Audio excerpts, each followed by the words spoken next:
ইকরার মৃত্যু ঘটনায় সময়ের সঙ্গে ধোঁয়াশা যেন বেড়েই চলেছে। ইকরা কেন বা কী কারণে আত্মহত্যা করলেন তার কোনো নির্দিষ্ট কারণ এখনও পরিষ্কার হয়নি।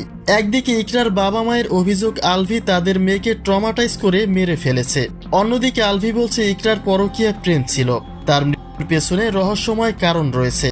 আর সেই বিতর্কের মাঝেই এবার প্রকাশ হলো আলভির বাসার একটা সিসিটিভি ফুটেজ, যেখানে মৃত্যুর আগে ইকরার কিছু সংবেদনশীল মুহূর্ত দেখা গেছে। ভিডিও চিত্রে তাকে কান্না করতেও দেখা যায় এবং তার সেই মুহূর্ত নিশ্চিত করে যে হতাশাগ্রস্ত ছিলেন ইকরা।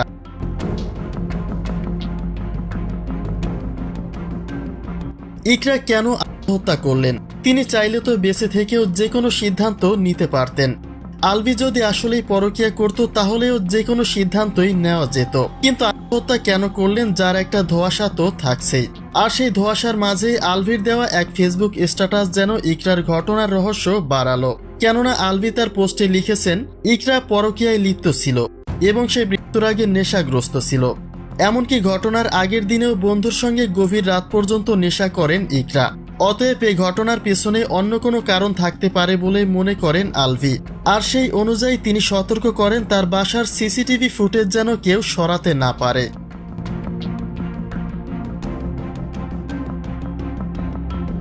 আলভির এমন কথার পরে প্রকাশ্যে আসে ইকরার বাসার সিসিটিভি ফুটেজের একটা অংশ, যেখানে ইকরাকে হতাশাগ্রস্ত দেখা যায়।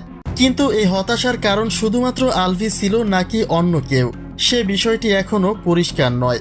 আলভি বলছেন ইকরা তার বাবা মায়ের অমতে আলভিকে বিয়ে করায় ক্ষোভ ঝাড়তে মিথ্যে অভিযোগ তুলে আলভিকে ফাঁসানোর চেষ্টা করছে।